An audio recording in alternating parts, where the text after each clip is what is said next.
Netanyahu must resign now! Step down! Down now! Step down!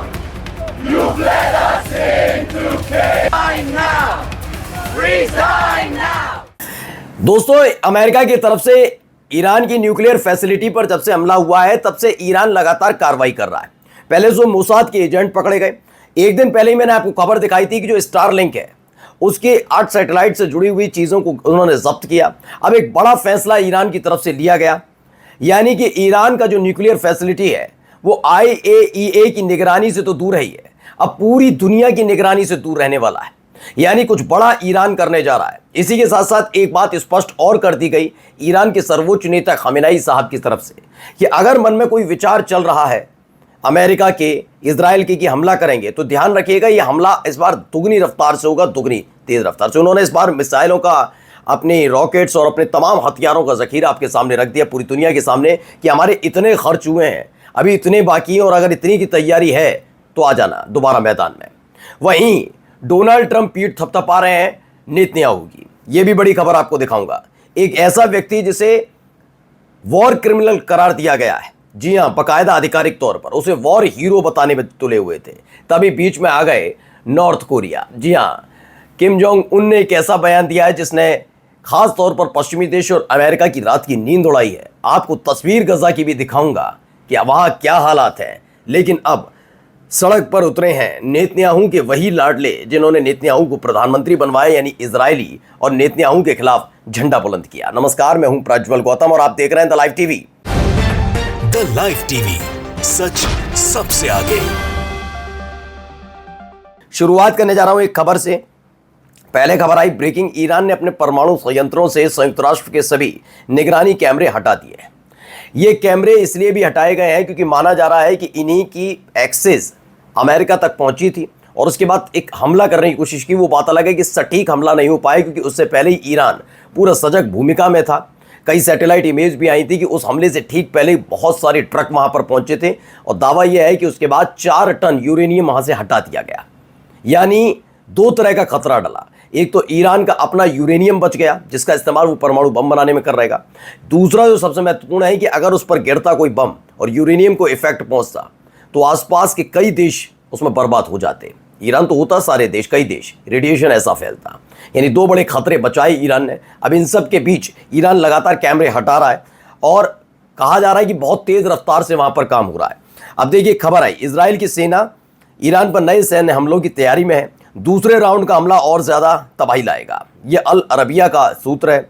यानी कि अभी आग बुझी नहीं है क्योंकि लगातार इजराइल की तरफ से हिमाकत की जा रही है। मैं आपको लगातार दिखा रहा हूं, कई बार सीज फायर होने के बावजूद उसका उल्लंघन कर चुका है इजराइल, और ईरान भी पूरी तरह से तैयार बताया जा रहा है। लेकिन इस बार मैंने देख रहा हूं कि इजराइल को लेकर नहीं बल्कि अमेरिका को लेकर ईरान कुछ ज्यादा ही गुस्से में नजर आ रहा है। ऐसा लग रहा है इजराइल एक छोटा बच्चा है जिसकी गलतियों को माफ कर रहा है ईरान, और उसका सारा फोकस अमेरिका पर टिका हुआ है। एक तरफ गजा को राख किया, अब ईरान की बारी। क्या दुनिया सिर्फ तमाशा देखेगी या जुल्म के खिलाफ बोलेगी? इजराइल अब देश नहीं पूरी दुनिया के लिए खतरा बन गया है। ये एक सारी चीजें निकल के आई। यदि इजराइल की सेना एक बड़ा हमला करने की तैयारी कर रही है, दूसरा राउंड बड़ी तबाही लाएगा, इस तरह की खबरों के बारे में बात कहा गया। लेकिन ईरान पहले से तैयार बैठा है कि हमारे हथियार ही उसके लिए काफी हैं। अब आइए इस पर जवाब दिया हमने, इजराइल को उसकी औकात दिखा दी। अगर वो हमारे न्यूक्लियर प्रोग्राम में दखल देगा तो हमला दोबारा होगा, ये साफ कर दिया गया। यानी कि एक तरफ इजराइल तैयारी कर रहा है तो दूसरी तरफ ईरान ने भी बता दिया ये चीज़ है, संभल कर आना है, बिल्कुल स्वागत है, आ जाओ एक बार। ये स्पष्ट चीजें चल रही हैं इजराइल के साथ, यानी खिलवाड़ कर रहा है ईरान कि आ जाओ। ये बच्चों के साथ खेला जाता ना वैसे। यहीं IAEA चीफ का भी बयान आ गया। उन्होंने बताया न्यूक्लियर प्रोग्राम जो ईरान का चल रहा है उसे कहीं से भी खत्म नहीं किया जाता, कैन नॉट बी इरेज्ड। इतना मुश्किल है, कोई भी एयर स्ट्राइक आप कर लीजिए लेकिन इतना संभव नहीं है कि उसको बर्बाद कर दिया जाए। आप नुकसान पहुंचा सकते हैं या फिर आप उसको समय सीमा के हिसाब से आगे बढ़वा सकते हैं, लेकिन उसे बर्बाद नहीं कर सकते। ये स्पष्ट किया गया IAEA की तरफ से। एक खबर है RTE हिंदी 4 की। ईरान के सर्वोच्च नेता के सलाहकार हैं अहमद वाहिदी। उन्होंने कहा अगर दुश्मन ने हमला किया तो हमारा जवाब पहले से भी ज्यादा सख्त होगा। हमारी सेना हर तरह के हमले का पूरे जोर और हौसले से मुकाबला करने के लिए तैयार है। यानी तैयारी, जो लोग सोच रहे हैं कि सब कुछ ठंडा हो गया, अब कुछ नहीं होने जा रहा, मैं आपको फिर बता रहा हूं ये कभी भी धधक सकती है आग, क्योंकि इससे पहली वाली वीडियो में मैंने आपको दिखाया भी एयर स्पेस खोले तो सही ईरान ने, लेकिन ईरान को कुछ इनपुट मिले, उसके आधार पर उसने खास तौर पर अमेरिका वाला क्षेत्र यानी पश्चिमी क्षेत्र, उत्तरी अजरबैजान और ये इजराइल वाला, और दक्षिणी में भी उन लोगों वो खास तौर पर वो, क्योंकि कई जगह अमेरिका के बेस कैंप बने हुए हैं, इसको ध्यान में रखते हुए वो एयर स्पेस नहीं खोले हैं।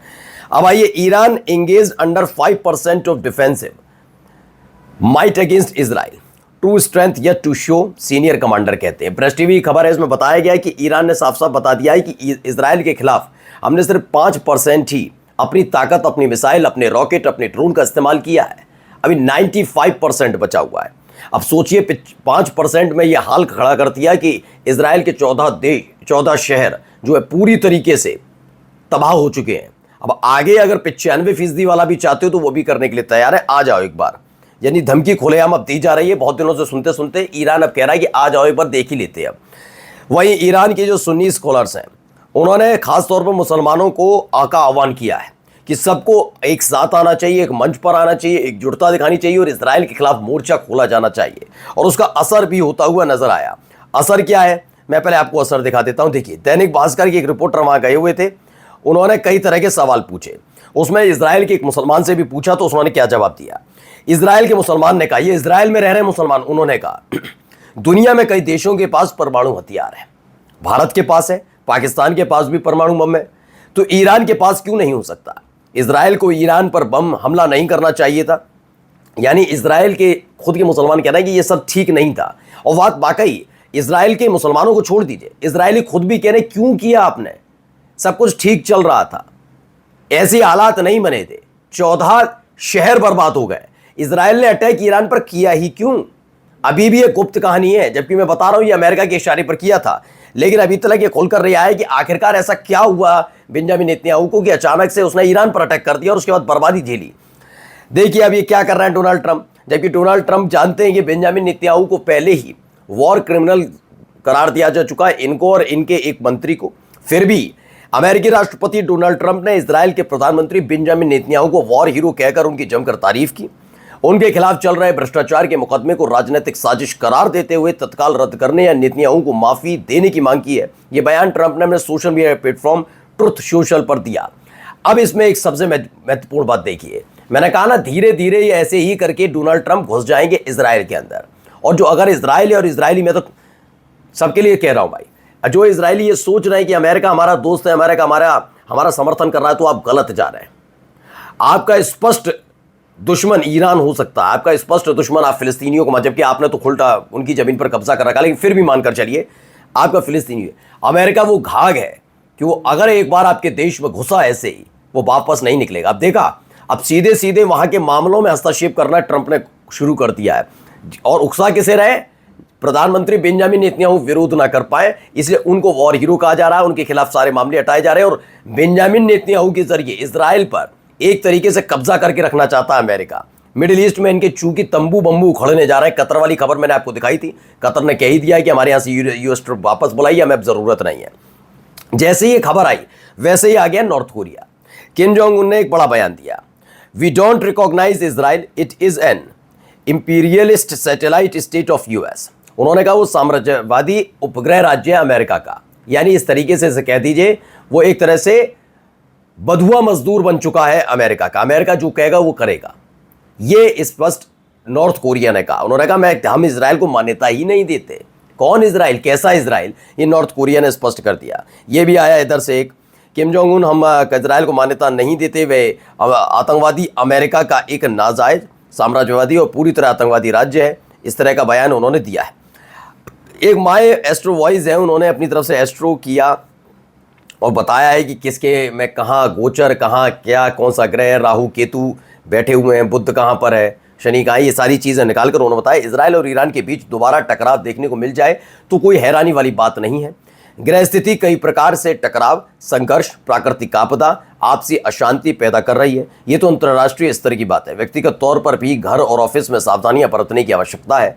ये कहा जा रहा है कि ये स्थिति बन सकती है दोबारा से एक दूसरे के आमने सामने होंगे। मैं बार बार आपसे कह रहा हूँ, ये लिख कर ले लीजिएगा, एक बार फिर से ये युद्ध छिड़ेगा, क्योंकि इजराइल और खास तौर पर बेंजामिन नेतन्याहू अपने ही देश में घिरे हुए हैं।